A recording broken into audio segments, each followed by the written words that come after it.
Welcome to Streams of Income, hosted by best-selling author and entrepreneur Dr. David Powers, where we discuss streams of income, passive income, residual income, and even why there are dinosaurs and zombies in this intro. Fasten your seatbelts and get ready to dive in.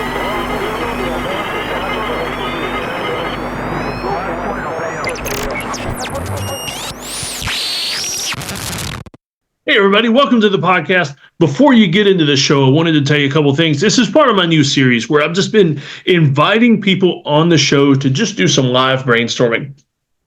Some of them are way out there publicly, and I can give you links to everything to where they are. I get a few folks, though, that are actually still working jobs, and they don't necessarily want to leave those jobs, so they may not want their bosses to know what they're doing, that kind of thing, or give them an indication that they're leaving the job. And so some of these are kind of halfway anonymous, and so a good mix, though. And so I hope you enjoy these. They move a little bit slower. It's almost like a coaching session, and so it's not as high energy as some of the interviews I do with other entrepreneurs. So I say that, though, not to make you not want to watch it. But here's the thing. When you encounter one of these coffee conversations, these brainstorming episodes, I want you to get a piece of notepaper if you can.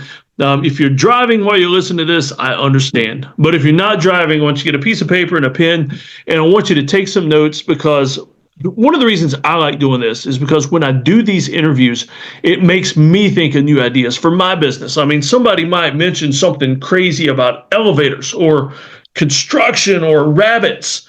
And next thing you know, I'm running some ideas for things that I'm doing that aren't even related, because I love brainstorming cross-industry ideas, because I pick up so many new ideas from other industries that I'll pull into mine. And guess what? The competition in my industry isn't doing those things because they're not willing to look outside of the box for where they can get some new ideas. And so I want that for you as well. I want you to take some notes. And so this next one that you're going to hear is with a friend of mine from, we've actually been in a couple of like mastermind type groups together. We've got lots of mutual friends. One of those great friends that we've never met in person, but we know each other digitally pretty well. And, we end up becoming good friends that way. And so I hope you enjoy this. I hope you get some good notes. And if you have any ideas, any questions, any comments, anything like that, feel free to reach out. And as always, thank you for listening. All right, everybody, welcome to the Streams of Income podcast. And here with my guest, Chris. And this is going to be a fun one. A different kind of a theme that I've been trying to get into is not just interviewing entrepreneurs about, well, let me put it this way. I interview a lot of people that want to get on here and pitch their business. And what I wanted to get into a little more is some entrepreneurs that are just wanting to brainstorm and look at different ideas, look at different businesses. And so this is one of those coffee conversations. And so, Chris, do you have some coffee handy? Right there. Perfect. Tell us what you're drinking, man. My old beat up cup. The old beat up cup. I've got I got my best dad cup. And let's see, I've got some Honduran single origin coffee, and I mix it with mushroom coffee.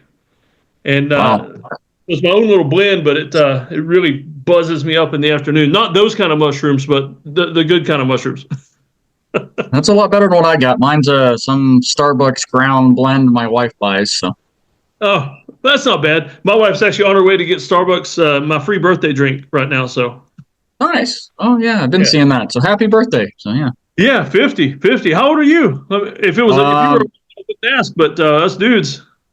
I'm right behind you. I'll be the same age here in September. Okay, so we getting there. It's time to make some big changes, and everybody says at our age you're supposed to have everything figured out, but I think that was the generation before us. Because the generation before us, like our dads and their dads, by this point had already spent 20, 30 years, at a factory or something. I mean, my grandpa, Eastman Kodak, retired from Eastman Kodak factory. My dad, he's more on the entrepreneurial side, but yeah, me and you, we're just getting started, right? Yep, absolutely. Yeah. All right, so I printed out some of our Facebook conversation, and so I'd have some notes to go by, but you want me to go by that and just ask you some questions, or you want to just kind of tell me where you're at and what's going on? And we can kind of do a little of both, I guess. So. Okay. Tell you what, I'll kick it off with this, because maybe this will get your mind rolling on like what's top of mind. is that you feel stuck in transition. Multiple businesses over the years, and some profitable enough, I guess, some not profitable. I mean, if you're like most of us entrepreneurs, a lot of what we do just doesn't work out, or we were just experimenting. Is that kind of how you'd still define where you're at, just in transition? Yeah, kind of a little bit. So getting it figured out and moving off in a direction, I guess. So yeah. Now, what kind of stuff have you done in the past for income? Tried a podcast that didn't produce any income at any point. I think I had maybe 12 episodes at one point before I gave up on it. And let's see, about the same time, my wife and I, the small town we were living in, had a print and embroidery shop, which did really well during school sports season, but didn't quite catch on that was the only customer, was the sports or athletes majority. So when school ended and the sports seasons ended, so kind of did the business. So ended up having to abandon that and go back to a regular job. And then I've on the side done home maintenance, handyman type stuff, which I still do on and off, because anytime you throw out something like, hey, anybody have anything they need to do, Facebook post, and they kind of I'm always able to find work. Now, jobs in the past, not so much, but I can always find work. Yeah. Yeah. And we mentioned our mutual friend, John Sanders. I know he's got, to hear him talk, it's a pretty popular handyman service. Yeah. Yep. Up north here. Yeah. Yeah. I saw a guy on Facebook the other day. Matter of fact, I posted it kind of making fun of him, but he threw a thing out on Facebook, one of the local pages. And it was like, I can do handyman stuff, welding, or tattoos. Yeah, I saw that. And let's not get the tattoos and welding mixed up. That might be painful. Well, I was thinking if he screwed the tattoo up, at least he could get rid of it real quick with the welding. Yeah, that's a thought. I guess I didn't think of that. So yeah. Well, with the screen print and embroidery, is that something you'd even think about wanting to go back into, or? No, that was just way too much time consuming. And I mean, I was working, I don't know, I'd start at like 6:30 in the morning and wouldn't finish until 8 or 9 at night. And it was kind of just me by myself, and then trying to, train people. I wasn't a really good trainer as far as that business goes, because some would show up and I'd tell them what I needed done, and then that's what they would do and nothing else. Oh, so, yeah. And I mean, those hours too, I mean, that even if you're making millions, you can only maintain that short term, but I'm guessing you weren't making millions. Oh no, not even close. So. Yeah. That's kind of burning at the both ends kind of thing. What about the handyman stuff? That seems like something it would be easy to do for extra money. You ever thought about making that more of a full-time business, or is that something that would really light you up? Tried that, but I need to work on my business sense in that aspect, because I found that there was a lot of times I wasn't charging enough, and I'm still making money, just not nearly enough. Like I'd do like a 5 or 6 hour job and end up with like $50-$60 out of it. So I just needed to learn how to plan those a little bit better. Gas and time and everything else, you made negative probably. Yep. Yeah. My dad's got an exterior remodeling company. He's had the business almost 40 years, and but he's getting older, and the entire company is built around him. I mean, if he quit, the company would stop. Right. So I've been trying to look at maybe helping him transition over to a handyman, because he's got the infrastructure, the business, the tools, the trucks, 2 or 3 guys that work for him, but all his workforce is getting too old to be building big decks and sunrooms and stuff. Right. Yeah. You mentioned an eBay store. Is that something you're still doing? Yeah, I still have that at the moment. Not real active with it. I've only got about 25 items currently listed. So, and most of those are books, but I mean, I'm still selling maybe 1 or 2 items a month. So, I mean, it's still there. Excuse me. Sorry. So it's there enough to keep it alive. Yeah. So I've done that and Amazon both in the past, and trying to get back into Amazon a little bit, which is, the eBay store funded Amazon in the past, but I need to start getting more stuff going to do that same thing again. But yeah. So yeah. Now, did you do it big enough to where you're doing the FBA type stuff, or you're mainly just selling like collectibles, books, that kind of thing? We did a lot of grocery FBA when I was doing the Amazon stuff. So, and then on the eBay side, it's a lot of collectibles and vintage items and stuff. So Yeah. Okay. So that might be something you're wanting to build up more. Well, yep, because back in 2020, I actually got injured right before COVID, back in January, and that kind of put me at home for quite a while. So started looking at building the Amazon stuff then, and if I'd have stuck with it, I'd have a really good store right now. But for 2021, I think we did just under $20,000 between Amazon and eBay sales. So, but then I got the job that I'm working now and kind of focused on that, and kind of been there for 3 years now and seeing the direction it's going. I'm not looking to quit, just looking to start supplementing. And because it is a state job, so there's like no control over your pay or extra hours or anything like that. You just kind of get what they give you, and that's it. So, yeah, and you never know when a budget cut's going to wipe out your job too. Right. So it's not really going to wipe us out this year, but they did cut a bunch of funding from our department, I guess, and the raise we're looking at coming this year is 1.25%. So yeah, huge. Ouch.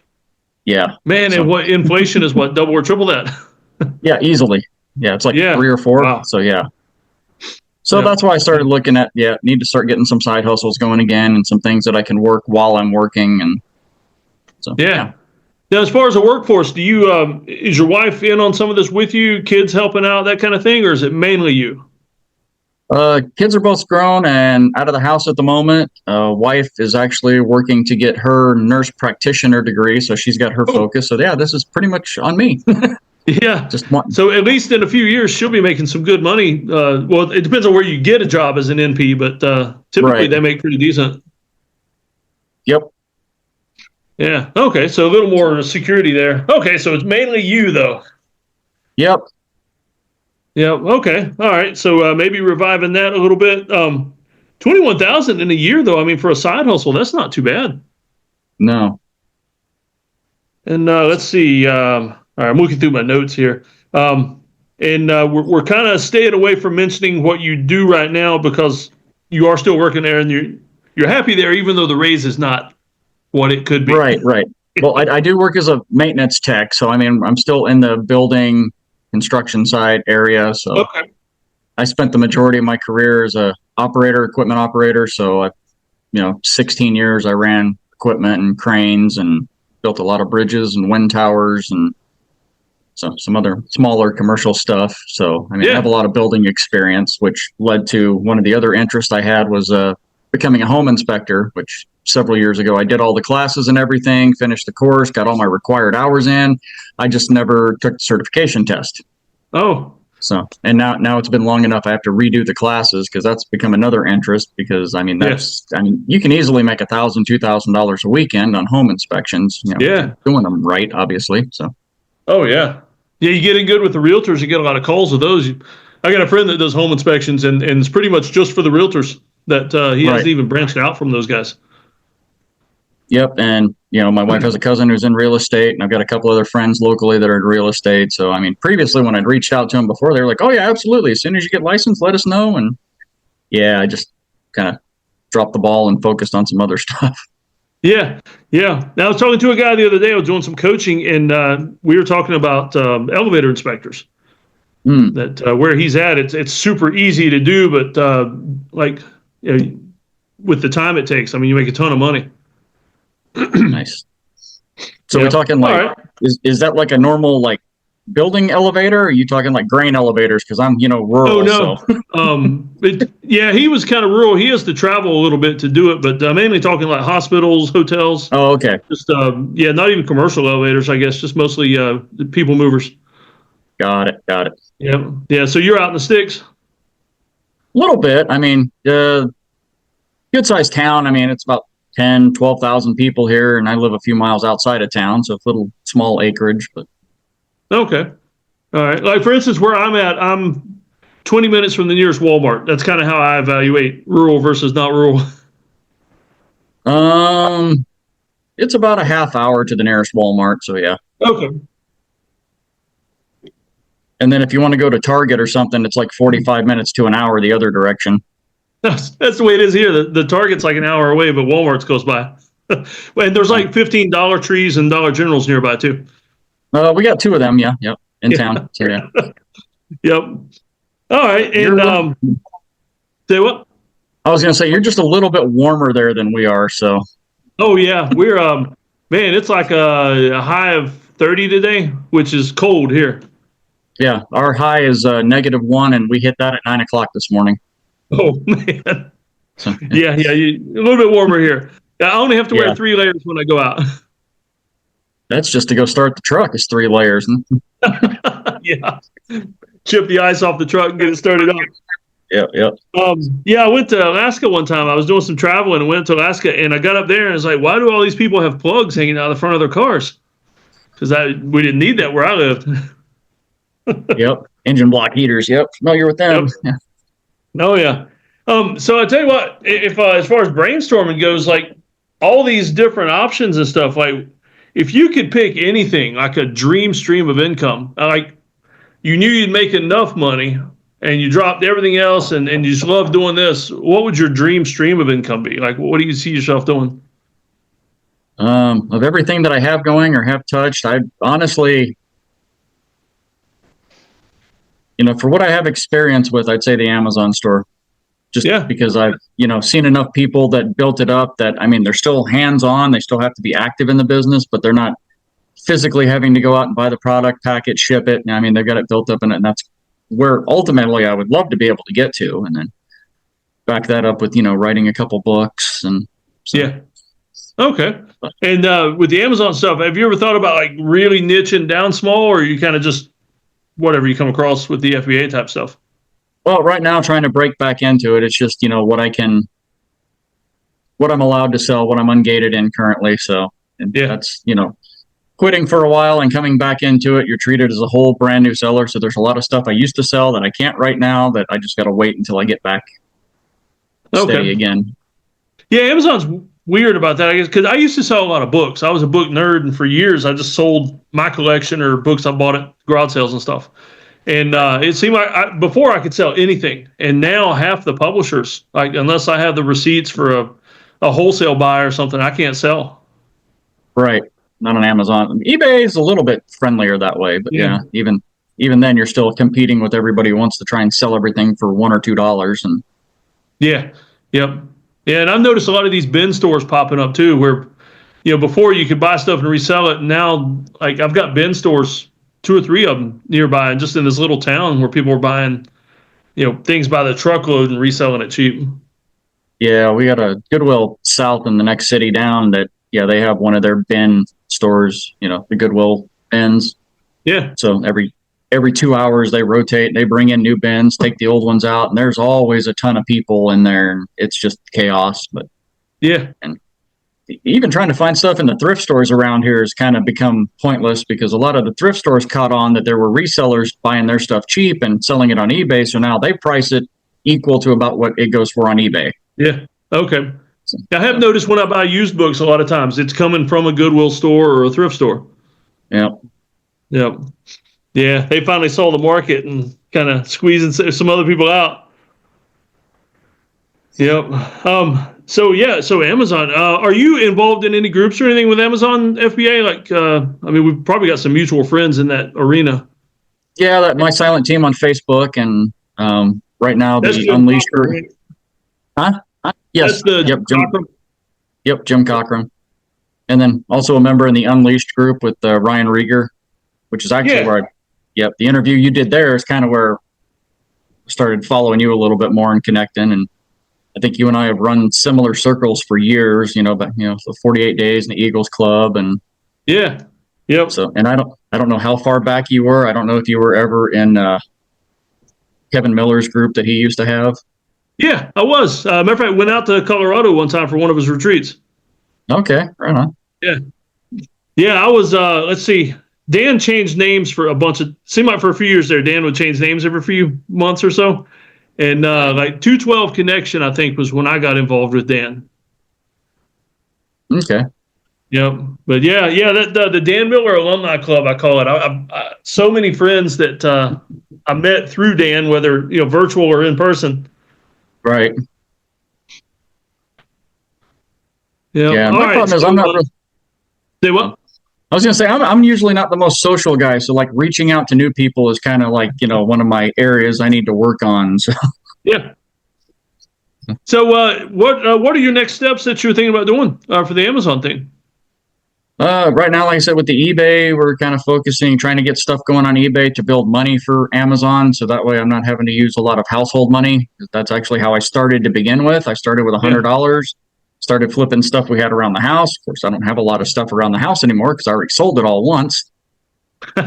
So, but I do have a handful of stuff still I need to get listed, and just following a lot of the groups with that, that talk about, don't just list on the weekends. You need to kind of be steady to keep the algorithm paying attention to you. So like trying to list something daily or every other day and just getting that money flowing. And then I am doing, it's the Proven Amazon course. There's a couple other specialty classes in there that I'm going through right now to help out with that too. So.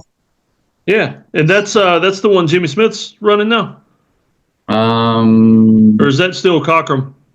I think it's still Jim Cochran, but Jimmy Smith is a lot involved in a lot of the stuff now, and he's got some really good YouTube videos too now that he throws out there. So, you don't have to pay for a whole lot of stuff in those groups because they throw out a lot of free stuff. If you just pay attention, you can pick up a lot of stuff. Yeah, that's one thing I always liked about Dan Miller and all these people in these groups. I mean, there's good knowledge in their paid stuff, but man, they give away so much information. Yep. Yeah. Especially Dan. Anytime you had a question with Dan, if he'd read it on the air and then, a week or two later, you get an autographed book show up. I've got like 3 of them. So yeah. For a while I would, I'd have multiple copies of 48 Days and Rudder for the Day. And I would give them away to other people when they asked me for advice and with things. Well, you got some nearby? Yep, right there. Yeah, right, that's the new addition to it. Yeah, I think that's the newer one. Yeah, that was the 10th anniversary one. Yeah. Yeah. Yep. No, it's good. I miss Dan. He was kind of a mentor of mine for a long time. I mean, I would drive to Nashville, take the classes at his house and everything. Nice. Yep. Yeah. All right. So I mean, man, you're set up, ready to go. I mean, you've got the experience with the stuff. You're already in courses. I mean, you're making this too easy for me because usually I get people on here to brainstorm, and I'm like, have you thought about taking a course? And they're like, well, I wouldn't know where to find a course. Well, I think that's kind of my problem is I, run around and do a lot of the prep stuff, but when we get to the execution parts where I start slowing down a little bit and like losing faith in myself that this is actually going to work. So, yeah. Yeah, I mean, man, you've already proved it would work with what you did in 21. 21 and 21. That as far as the side hustle, now you've got all this experience under your belt. Yep. So, yeah, man, and trying to think. Something I wanted to ask you about, kind of off topic. The Kevin Coble stuff. Is that somebody you would recommend following? I've watched a video or two of his.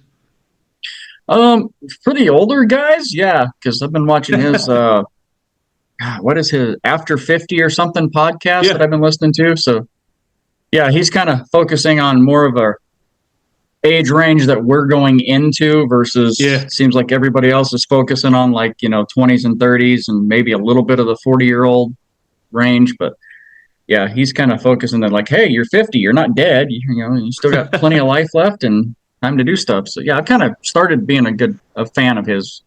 This podcast is really good. So yeah, because I mean, I could watch Mr. Beast, like how to do it like Mr. Beast videos all day long, but he's got, with the team, the age, everything, he's got a lot of things going that there's no way I can replicate any of that. Pretty much, Yeah, Forward from 50. That's the name of his show. Okay, Forward from 50. Yeah. All right, I'll put some links in the show notes. All right, so you're set up. You just got to pull the trigger. What are you doing all this for? I'm kind of using that to a segue into, you mentioned a few things that you're wanting to do to build a platform for. Is there any of that you'd like to talk about? Clarify that a little bit. I got lost in the question. Yeah, I'm kind of asking it general because I wasn't sure how much you wanted to talk about, but you were wanting to talk about wanting to help some other men with some things. Yeah, kind of one of the things I've run into most of my life, which is a lot of where I end up being hesitant on some stuff, is, I wasn't the greatest, most respected person when I was younger. I got into a lot of trouble, got to see the inside of a jail cell more than once. And so I've had a lot of people that, like, you can't do this because of your history. You can't do that because you were this guy. And, and now I no longer live where I used to live, where all that happened. So there's not a lot of people that know me or know a lot of my history anymore. But that's still stuck in my head that, like, okay, well, if that comes out, how do I deal with that? And I'm kind of slowly getting over that part. Celebrate Recovery several years ago kind of helped push through a lot of that. And so there's a lot of younger guys that are coming out of that situation that realize that they need to start changing their life, and they are now where I have been. So, I just kind of had that passion for that ministry and that direction of, like, so, Dan Miller was great with him always saying that, don't be held back by the choices the 18-year-old you made. You're no longer 18 years old. You're no longer that guy. So, yep. So you just want to generate, you just want to have more time and everything, time and funding, I guess, to work more with that. Yeah. Yeah. Okay.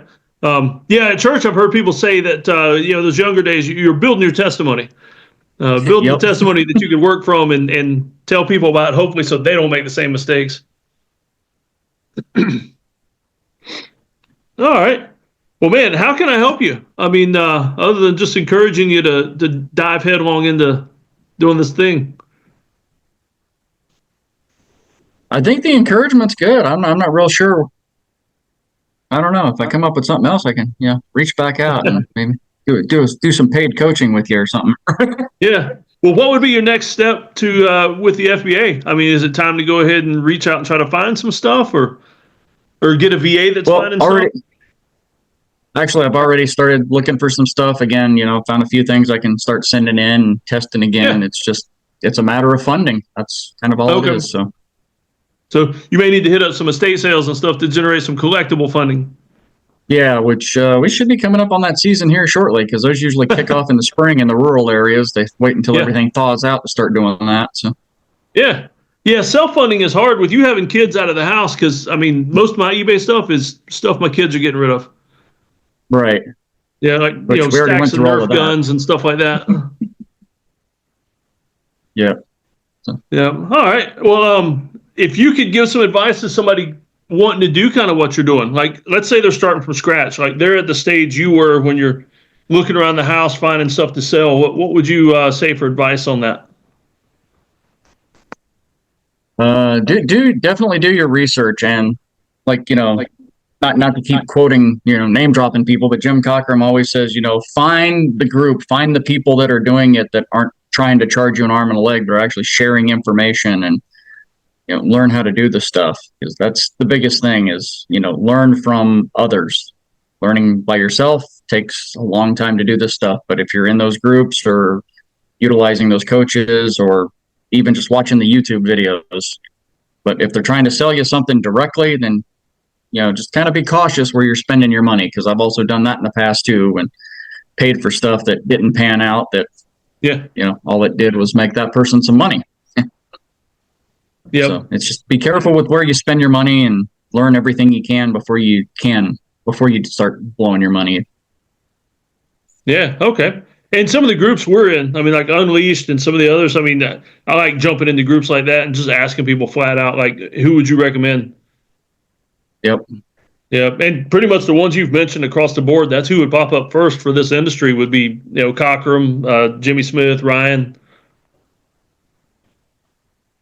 Yep, and there's a couple other, as well as I do, there's some other spin-off groups that have come out of that, and some other people that are working on getting their name up there too. So, but there's a lot of good information in that Facebook group, and you can ask a million dumb questions, and somebody's always going to give you a good answer.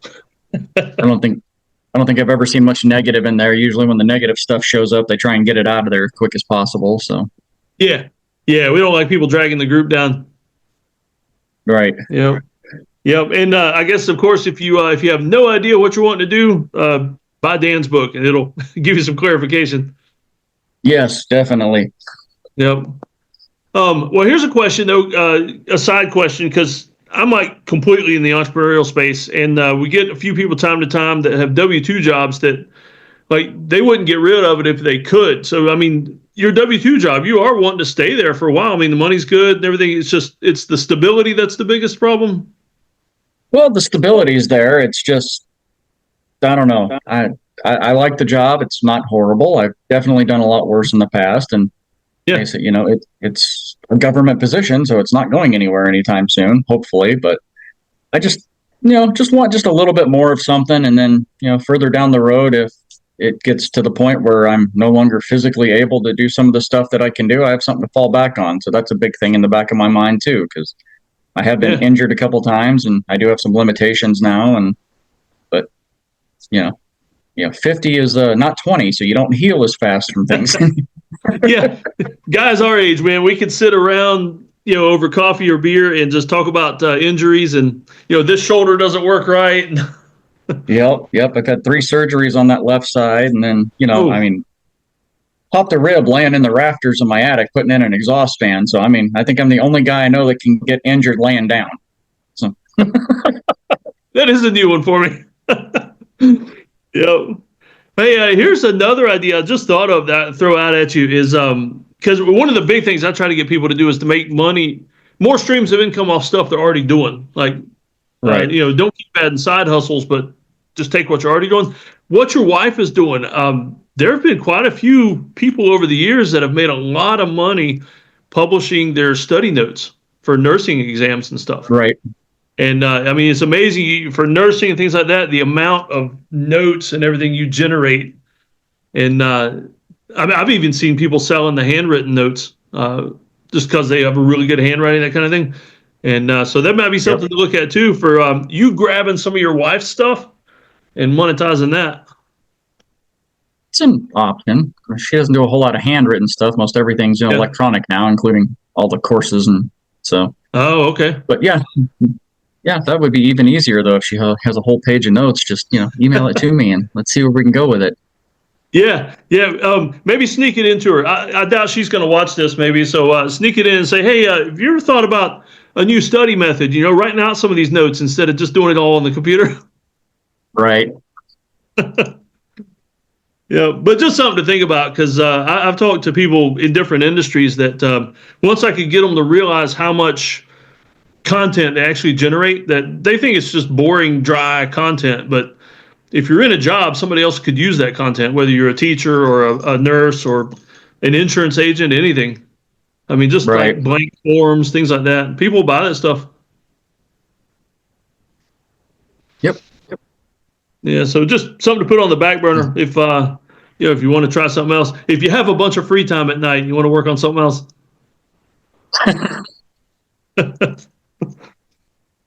Yep. Yeah, throw it in the mix. Why not? Say what? I said throw it in the mix. Why not? Yeah. So anything else you want to cover? Anything else you want to bring up or ask about? No, I mean, I do live on a small rural acreage. I mean, we're on just over 2.5, almost 2.5 acres. And I know I kind of reached out to you before when you were, talked about selling rabbit poop, because we do have a 4-H bunny that we can't seem to get rid of. So thought about, hey, maybe making him pay his own way. And of course, we do have a couple chickens. I mean, we only got 2 at the moment.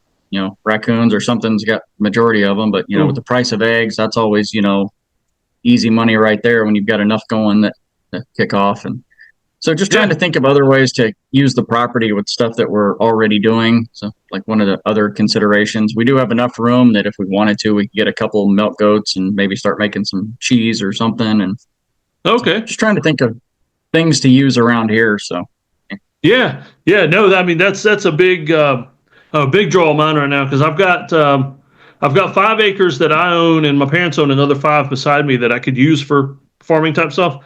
And to be perfectly honest, though, what I'm trying to figure out, like with the rabbit poop, is things I can generate and sell without having to go to the farmer's market every Saturday. Because I did that for years, helping my dad with his business, doing home shows and stuff. And like sitting at the market all day long would make me not enjoy any of that. Eggs around here is real simple. You just tell people you got farm fresh eggs, and everybody starts throwing money at you. I mean, you don't even have to go to the farmer's market. Okay. So you guys could even do like a roadside stand or something? Yep. Yeah, probably if we could. Yeah. Okay. Yeah. So, I mean, just about anything you generated, you could sell there.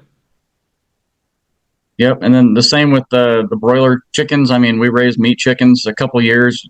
And at one point, I had almost 70 chickens between the egg layers and the broilers. And yeah. So, and again, people find out that you're raising meat chickens and are like, oh, how much do you want for one? And, because, we don't use any of the chemicals or antibiotics or anything else the big breeders do for the few times that we've done it. And so, yeah, they're more than willing to pay twice what the grocery store is charging for some of that stuff. So, oh, man. And the way you talk it up, too, you make it seem even more specialized. Right. Yeah. You just feed them and let them roam and eat bugs and. Yep. Chickens only. Well, that might be the ticket for a fun side income there, just increasing some of that. Yeah, because the chickens only take 8 to 10 weeks to, get them up to size to butcher. If you get the Cornish cross, the ones that are actually meant for meat birds. So, I mean, they get big fast. So. Okay. And I was watching the inauguration earlier. Some of the new health initiatives that I'm hoping come down with the new administration. It may up the value of, farm and home raised chickens and birds and things like that even more. Right. I mean, the weird thing is I've got a feeling that some of the changes are going to make grocery prices go back down to manageable levels, but specialty prices for healthy stuff. I mean, that's a niche product that never really goes down, Right. Well, like I said, we only have 2 chickens, so we actually went and bought eggs when we were at the grocery store this morning. And to kind of what surprised me was the store brand free range eggs were cheaper than everything else. Really? Yeah.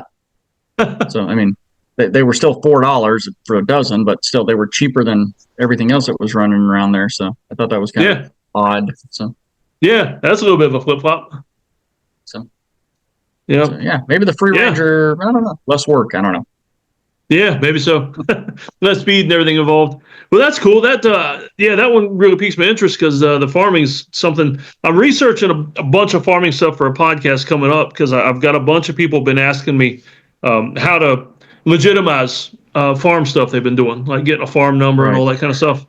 And that way it opens them up for grants and loans and whatever they want to get into with the USDA and all that. Yep, and I looked into South Dakota after hearing you talk about that too before, and so for South Dakota to be registered as a farm, you only have to sell $1,000 worth of ag products.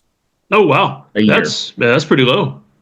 So yeah, chickens, eggs, rabbit poop, all of that. I mean, yeah, you can easily make $1,000 quick. So yeah, that's a low barrier. I'm gonna mark that one down because I haven't researched every state, but that'd be a good one to throw in there because I like those numbers.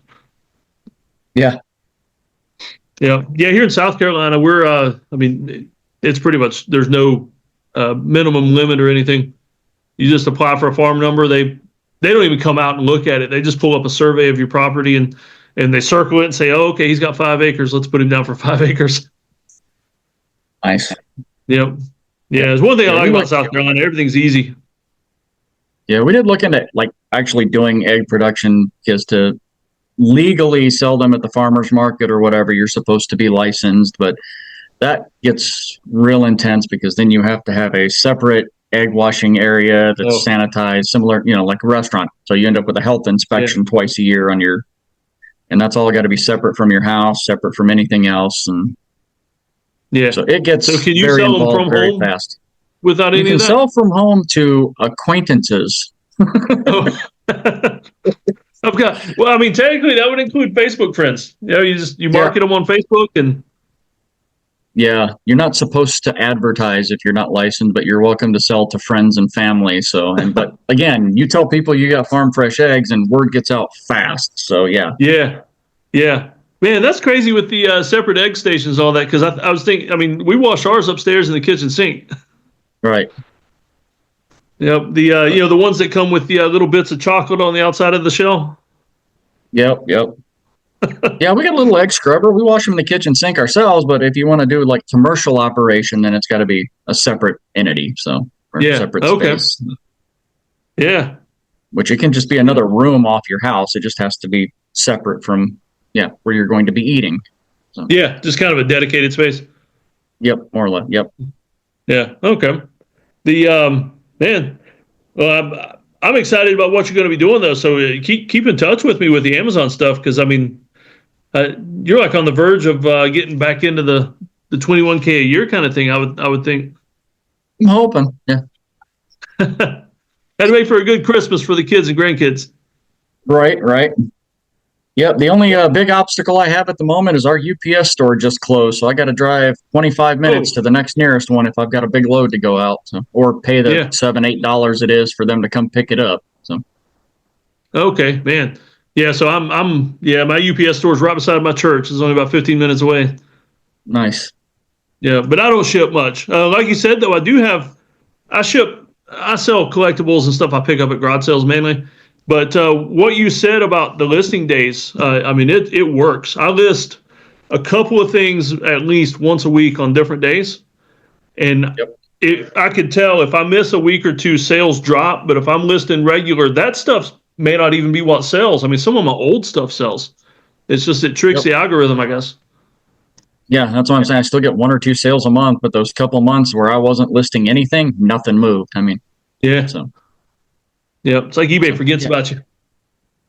Yep, they kind of, they take the Jesus approach on that, and help those who help themselves. Yeah. Yep. Faith works with Jesus, but not eBay. Yep. All right, man. Well, I'll let you go. Is there anything you want to add or anything like that before we go? No, I think we're good there. Other than try and stop worrying about what other people think of you, because 9 times out of 10, they ain't thinking of you. They got their own problems. So, yeah. Oh, hey, before I forget, one last thing. If you'll message me a link to your eBay store, I'll throw that in the show notes too. And, sure. See if we can throw you a few more sales. We'll do that. Thanks. Yeah.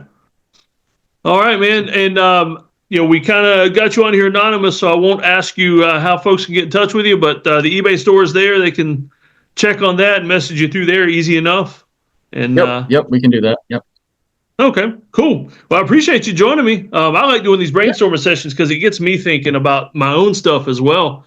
Especially you start talking about farming, and that gives me some ideas and everything too. Right on. Yep. I will tell you though, the rabbit poop did not take off as much as I'd hoped. Yeah, so we use more of it for fertilizer here on the farm than we do selling it, but it's free fertilizer. So I guess the trade-off for rabbit feed is good enough for I don't have to buy fertilizer. So. Perfect. So yeah. Yep. Even one little bunny puts out enough to take care of the garden. Man. So they put out a pile of stuff. Yep. Yep, but it's clean. it's clean fertilizer, so you don't have to worry about it. Yep. All right. Well, thanks for coming out, man. And well, I'll see you in one of these groups we're in together. And but I'll send you all the links and everything once this publishes. All right. Thanks. Yeah. All right, man. Take care. Yep. You too. Happy birthday again. Yeah. Thank you. Thank you. Hey, everybody. Welcome to the Streams of Income podcast, and we are here with a rare return guest. So the last episode that you listened to or saw was with Chris, and but these two are actually filmed several weeks or maybe even a month apart. So me and Chris talked, and you've heard that on the last one, but Chris got in touch with me and had some ideas and stuff, and some other things we wanted to talk about. So I thought it'd be cool to do these back to back and at least publish them back to back. And that way you can see the change that can come about with a business or ideas or anything just in a short time. So what I'm trying to say, I guess, in short, is to encourage all of you to action over meditation, always. So, Chris, they've got the intro in the last episode. And hey, let me say, if y'all are listening and you don't have the intro, go back and listen to the last episode. You're going to want to hear that one first to get some background stuff. But what do you have going on now, Chris? Well, I know one of the big things I was kicking around was like my handyman home property maintenance business. And it was a lot of talk at the time, and actually connected with one of our mutual friends, John Sanders, who does a lot of coaching in that area. So him and I kind of worked together, got my business up and going, kind of helping him expand his into my area, as working as kind of his subcontractor. But between the effort right there, I mean, just since we've talked last, it's been a little over a month, and I've made like $1,000 on the side with that business. So wow, that's awesome, man.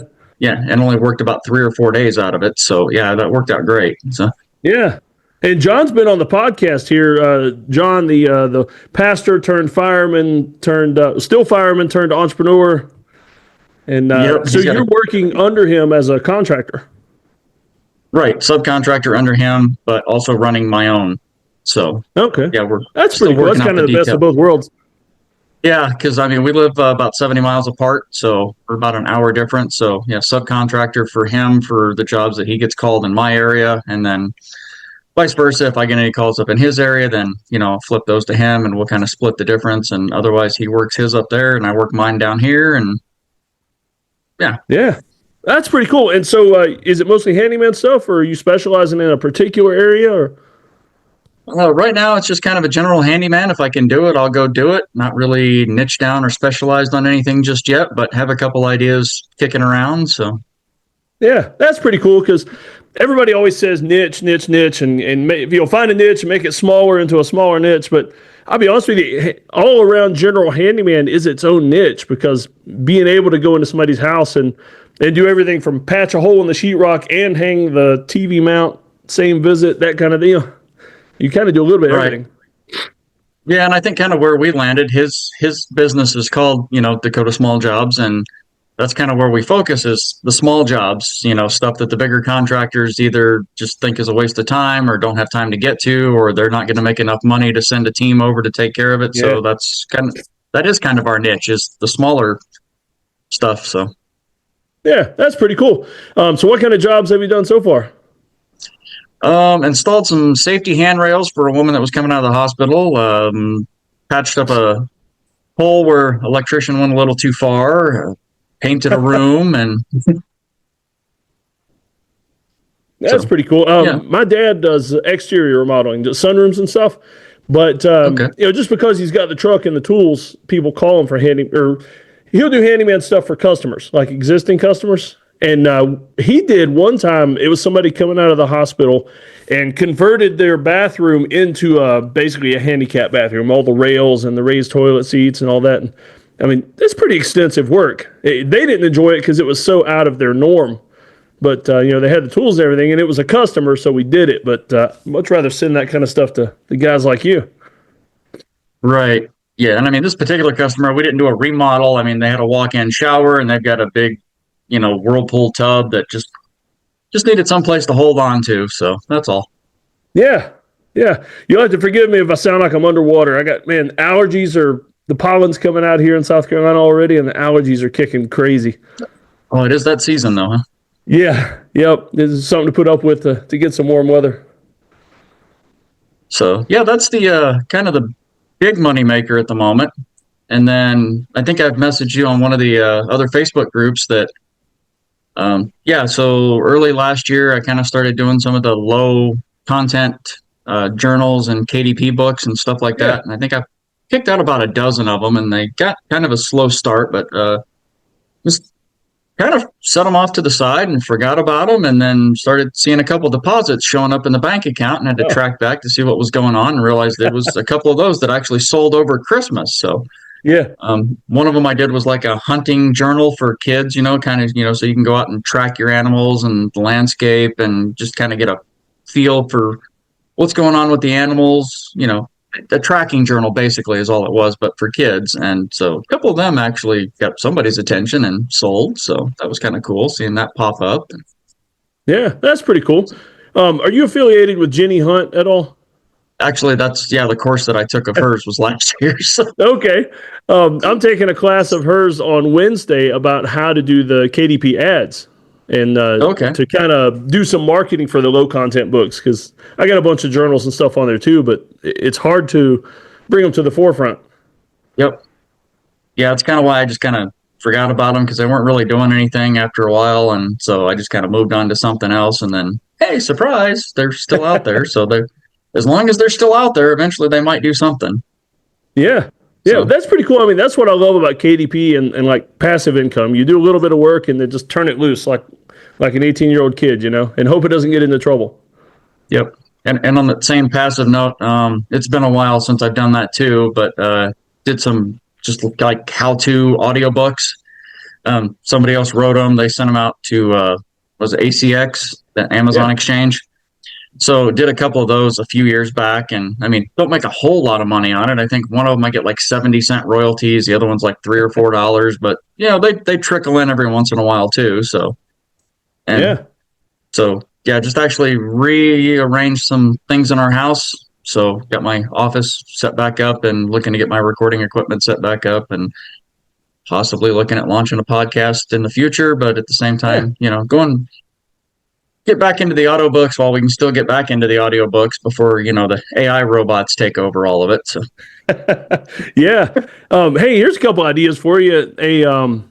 Like for your handyman customers, do a handyman house maintenance journal.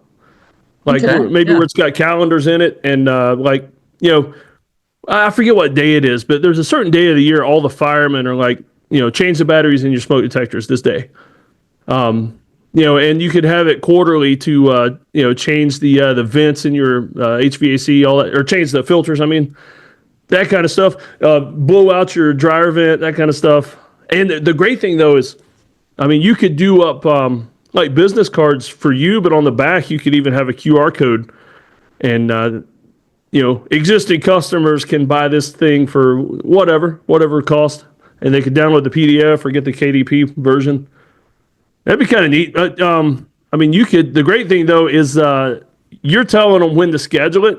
Hopefully, they're going to call you though and say, "Hey, I don't want to do this. I don't want to pull the dryer out and disconnect the hose and blow that thing out. How much would it cost for you to come and do it for me?" Right. And I mean, I like the journal idea. I just made a note of that. I hadn't thought about that part of it. But the other idea I was kind of kicking around that I'm not real sure where to go with it is kind of like a membership type setup, like for $5 or $10 a month. I'll keep in my schedule, and that's just to cover the cost of maintaining the schedule and whatnot. So when your furnace filter needs changed, your water filters need changed, we need to get your gutters clean, like you said, clean out the dryer vent, stuff like that, then that's just that membership fee is just so that we can track what needs to be done for you. And when the time pops up, give you a call and go, "Hey, this comes due this month. When would you like to schedule it?" Yeah. And that covers the cost of you keeping them in the spreadsheet and all that. Yeah. So just kind of an idea. That's a great idea. I like that. Plus, too, the membership customers get first dibs on service calls over new clients, that kind of thing. Yeah, and of course, always you sprinkle a little discount in there just to make it more enticing. So yeah. Yeah, no, that's a great idea. And the money, too, that you'll make probably the most will be in the small upsells. Like, I don't know, if you're going to blow out the dryer vents once a year and then like, oh, hey, the cover on the outside of your house is busted up, because it's always those cheap plastic covers. Mm-hmm. So I can replace the cheap plastic when I got one in my truck for $10, or I've got these metal ones that they're $25, but you won't have to replace it for 10 years. Exactly. And the same with gutter cleanings, because I absolutely hate cleaning gutters. And then actually my insurance limits me to not going any higher than 30 feet off the ground. Okay. So that's a good thing, though. That's a great incentive actually to start pushing for gutter covers too. Like, hey, while I'm up here, we can just knock this out where I never have to come up here again. So. Yeah, no, that's a great idea. And we talked about wildfire season before the recording, and they say that's one of the biggest dangers for houses with wildfires is embers getting caught up in the gutters that are full of leaves and everything else. It's like you're storing just kindling up there. Yep, exactly. Yeah, I've done a couple of gutter cleanings, and usually when I get called, it's because they can start seeing trees growing from the ground because it's been so long since they've cleaned their gutters that stuff's growing in there now. Yeah, that's not an herb garden. No, it's not. Yeah, daylight. I was going to say daylight savings is what you were talking about, where the fire department always recommends checking and changing your batteries, and so yep. And actually, I think we just had that recently, and I didn't even realize the clocks had changed until I saw somebody's post that said, "Hey, I got an extra hour of sleep despite the clocks changing." And I was like, "Oh yeah, that was today," because everything's automatic anymore. I would ignore it. Well, not even that. I mean, your phone, your yeah. smartphones, devices, computers, everything changes on its own. So you don't even have to pay attention anymore. And of course, your alarms are, adjust with it. So it's, Yeah. you just wake up and go, wow, it's really bright this morning. Yep. And the weird thing is it's darker in the morning where I'm at and it's light longer. No, okay. Yeah, which screws up my kids because they hate going to bed when it's still daylight. Nice. Yeah, so do I, but Yeah. You mentioned the ladders. I started because I used to help my dad out a bunch, and I hated going up on the extension ladders because once I started looking at the weight rating, realizing that I'm a good 10, 20 pounds over what most of those are rated for.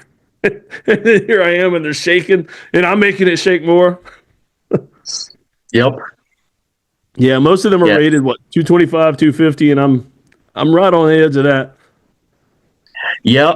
There's a couple of companies I've worked for in the past that we had to go spend the extra money to get the 300 plus pound ratings for, a couple bigger guys. Because I mean, I'm not quite to the 300 pound, but I'm 220. But you start adding tools and parts and whatnot, and you're right over that limit real fast. So. Oh yeah. Yeah, and I love it when my dad would hire the Mexican roofers. And because, those guys are usually skinny and wiry, and they would sprint up the ladders with a bundle of shingles on each shoulder. And I would rather just sit down at the bottom and watch them work because it's like watching a ballet up there. Right. Yeah, those guys are fearless. I go up slow and very careful. Yep. So handyman and journals. What else you got going on? Or is that kind of consuming all your time right now?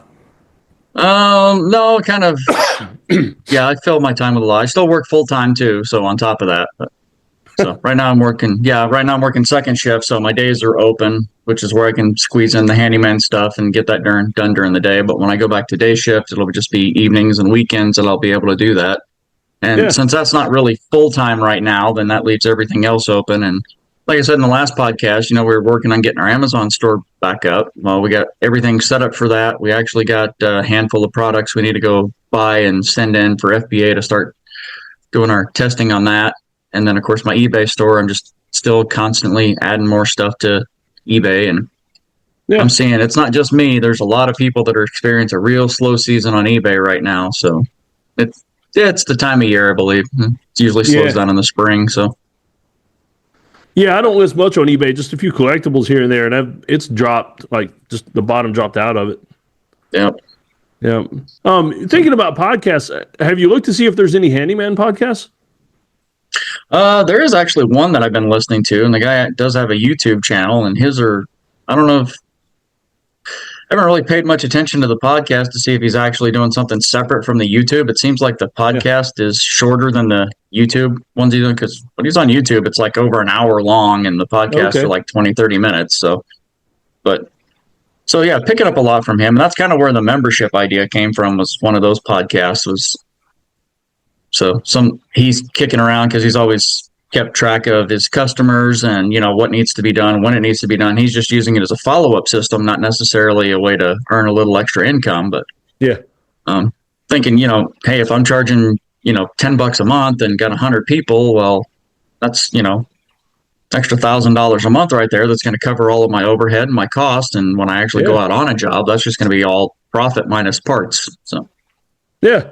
That's cool. And the weird thing is, people might think, well, a handyman podcast, who in the world's going to listen to that? But there's like 300 or 400 TV shows on TV that are nothing but really handyman and flipping and all that. And people just nerd out over that stuff. And some of us guys, the stuff we nerd out over, just listening to, how many years did we listen to Bob Villa talking about how to do little things on a house? That's what I was just saying. This old house right there was the original handyman podcast. That was reality TV before reality TV, right. Yeah, and the spinoff of that, Norm Abram and the old the New Yankee Workshop, man, I watched that every Saturday growing up with my dad, and so that was what got my interest in construction and woodworking to begin with. So I spent a lot of years doing that too. So yeah, and the great thing is, a lot of people would listen to it and maybe try it and screw it up and call you, or just decide, you know what, I don't want to mess with this. I'm just going to call Chris. Right. This is a good idea. I'd rather let him do it. Yep.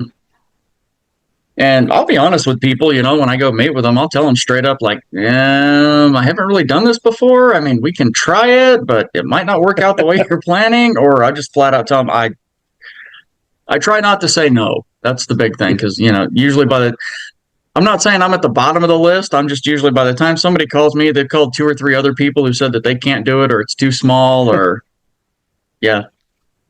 Yeah. So that's a good reputation you might get, though. The guy that, when nobody else can do it or nobody's willing, call Chris. Well, that's actually how I started. I mean, I'm still amateur at this, but I've kind of started practicing with cabinet making because we have a situation in our kitchen where I moved the dishwasher to the other side of the kitchen where it made sense. Yes. It was across the kitchen opposite from the sink. So I put it next to the sink. But I had to take out a bank of drawers to do that and wanted to, you know, have a cabinet built to put those drawers back in where I pulled the dishwasher out. And I don't know, called 3 or 4 different people who just said, it's a waste of time. You'd be better off just going and buying a new cabinet to stick in there. But ours are all custom built from the previous owner that lived here. So I can't just go buy a stock cabinet and stick it in there because it's still going to be gaps and they're still going to have to do other stuff I'm not going to be able to buy a matching one regardless of whether or not it fits. So that's kind of the big thing. So I've kind of started playing with that so I can, you know, make my wife happy and put her drawers back in. And but that's kind of, you know, that's kind of the stuff I'm looking at. Is like everybody else has kind of said, no, you should just go do this. It'll be easier. And I'm like, it's not what I want though. So, yeah. Yeah. And, you know, if your customers are up for it, you could always, you know, film some of this stuff and throw it up on YouTube. Like, hey, guess what I'm doing this week? Right. Yeah. So this is pretty cool. I like all these updates, man, because it's just neat. I mean, you've not only started something new that we talked about, but already made some decent money with it. Yeah, because I think last time I was still just trying to figure out exactly what direction I wanted to do and still kind of trying to figure out what direction I want to do. I just took action on everything and looking at today's date, and it's been just a little over a month since it was your birthday the last time we talked. So that's right. Yeah. So in just over a month, I've, you know, made like a little over $1,000 just actually stepping up and taking action and reaching out to somebody and like, yeah. So it's all it takes. Yep. And did you know John well before you guys started working together? Actually, no. I met him through hadn't really met him until we started talking about this. And then he just kind of, I don't know if he intended it to be serious or not. He was like, hey, yeah, you know, we could probably partner up and work together on some of this stuff. And it just kind of, you know, we ran with that idea and that's where it took off from. But actually, we had a couple other connections and another group that I'm with, one of Ryan Rieger's other groups right now. And so one of the ladies in there has worked with him in the past and just saw that him and I kind of live near each other and told me, yeah, you know, you should reach out to him. He's a really good guy. You know, some of the stuff you're thinking is some of the stuff he's done. And even though he primarily focuses on coaching pastors to have a second income, I'm not a pastor. So, but he was still more than willing to help out a guy who's, you know, trying to get something going and work on his own. And just the benefit was him and I actually got to meet up face to face and go to lunch as opposed to always having to meet on Zoom. So, yeah, that's cool. He once he gets a few contractors under his belt, he's going to have to maybe look at franchising his little handyman business. Yep, and we talked a little bit about that idea too, because I know he's got a lot of people interested, but I'm like the only one that's really nearby, so that's kind of why it's kind of a weird hybrid what we're doing, because, you know, I have my business, he has his business, and then we're kind of intermingling services there, so yeah, we'll figure it out. You be the guinea pig for his franchise. Yeah, pretty much. So. Well, that's pretty cool. That's pretty cool. Anything else to report? No, I think that's it. So, yeah. Well, I'm excited about this, man. Yeah, me too. Finally got some stuff going instead of just talking about it. And so, yeah. Yeah. Hey, I'll tell you what, so I can tag it in the show notes and everything. What would you like for me to put down as like your service area or your website link, anything like that? I am in Southeast South Dakota. So Southeast South Dakota. Is that Rapid City area or is that different? Nope, other side of the state. Rapid City's on the west side. We're on the east side. Okay. So about 8 hours away from there. Okay, yeah, quite a ways then. Okay, Southeast South Dakota. And do you have a website yet? Actually, I do now. Yeah. So it's going to be thechrispuckett.com. So thechrispuckett.com. All right. And right now it just has it's just got the coming soon page. I haven't really got it built up yet. I just bought the domain and got it fired up, but obviously try and spin off of that and have, links to the handyman business, as well as some of the maybe links to the eBay store and some of the other stuff I got going on. And so, and a link to your membership and another page for your handyman journal, home maintenance journal. Yeah, there you go. And hey, who knows? Maybe at some point this will, turn into coaching to somebody. So yeah. Hey, I mean, there's been a lot of home service guys that have made that jump. You start doing the work, and then you kind of move yourself out of the hands-on stuff, and then more into the podcasting, coaching, helping other people get started. So, and what's really funny is, I kind of threw out when John and I got together, I threw a big Facebook post out there, locally that, that him and I had teamed up, and, you can still call me directly, and, now I have a team behind me so we can do some bigger stuff. And right away, the first questions I got were like, "Did you quit your job?" It's like, no, I'm still working my job. This is still the kind of, this is the side thing. It's not full time. We're still doing this part time. I still have my job. Don't have any intention of quitting it anytime soon. You make people nervous though if you talk about quitting a W-2 job, because most people can't fathom that. Well, and like I said in the last podcast, I have one of those nice state jobs. So no, I have no intention of leaving that until my side incomes are making at least equal to or more than that. So and just keep working on that retirement and building this on the side, and then just transition right over. Yeah, exactly. I mean, the older I get, and I'm sure you're catching this, the older I get, I don't really feel like I'm that old. Like 65 is only 16 years down the road, and I don't see that I'm going to stop doing much of anything when I hit that point. So short of an injury or an illness, there's no reason to slow down. Yeah, I mean, we both have similar mentors. I mean, Dan Miller was in his 80s? He's still going. So yeah. I mean, he worked up into like a week or two before he passed away. Yeah. No reason to retire. I mean, if you're doing what you're supposed to be doing and you love it, what would retirement be? I mean, quit doing what you love so you could sit around the house and watch TV, or right? I don't understand that. I mean, let's say I've gone and sat on a beach, and I don't like the heat and humidity. I enjoy fishing a couple times out of the year, like when there's not a lot of bugs out yet, and the rest of the year it's just kind of a mess. So, I mean, I don't know what I would do for. I tried golfing once. It was just expensive, and I was not very good. So, So, all the normal old guy retirement things don't appeal to me. Right. Yeah, I'm kind of with you there. I just love people look at me funny, like, "What are you gonna do for retirement?" I'm like, I think I'm already doing it. So, I mean, I'm just going to do more of what I enjoy. Right.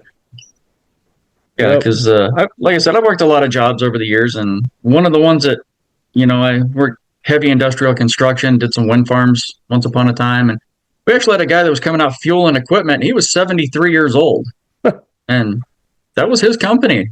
Yeah. And somebody asked him why he was still doing it, and his only answer was, "Because I still can." I've heard some guys say, if I sat around the house all day, my wife would kill me. Yeah, I think that's where I'm going to end up too. Yeah.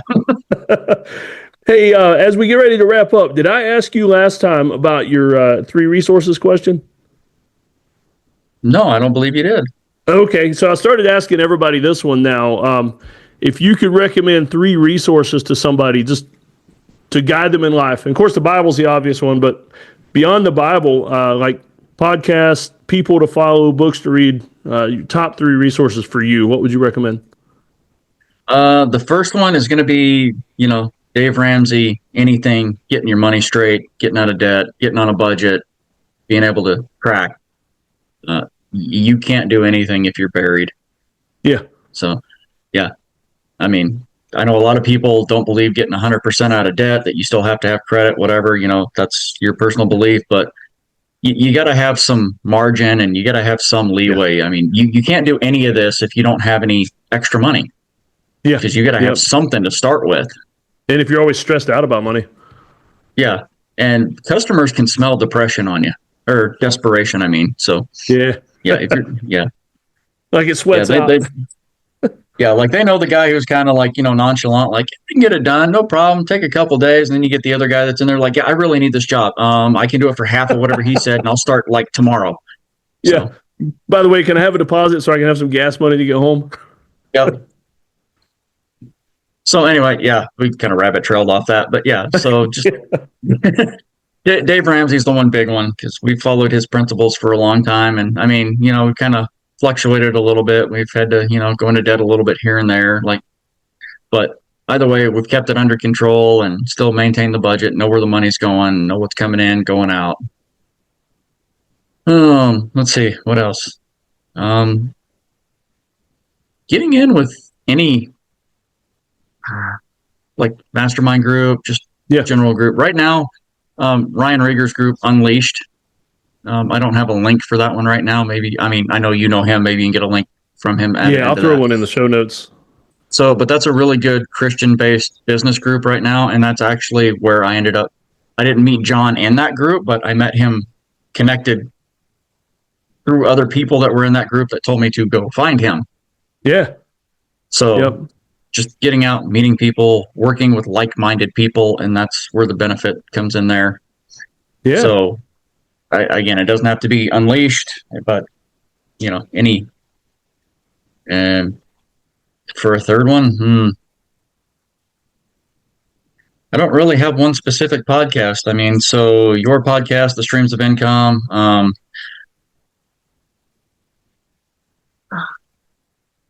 things just fall out of my head right now. I can't think of his name. Don Miller. Oh, the Story Brand? Yeah. Okay. Yeah, that's a good one. I think Don Miller is one that has come up several times with this question. Yeah.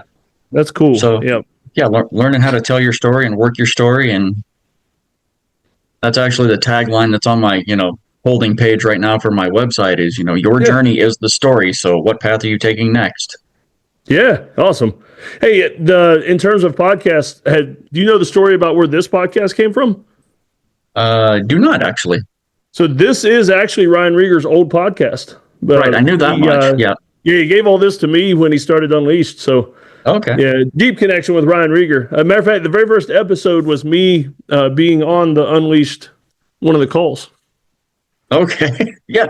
Actually, because some of the ideas that I actually came up with I was on that call that night for that meeting. So, which is what inspired me to reach out to you because at that point you seemed a little less intimidating and a little bit more personal. So, I've got a look that little kids cross the other side of the street when they see me coming down the street, kind of thing.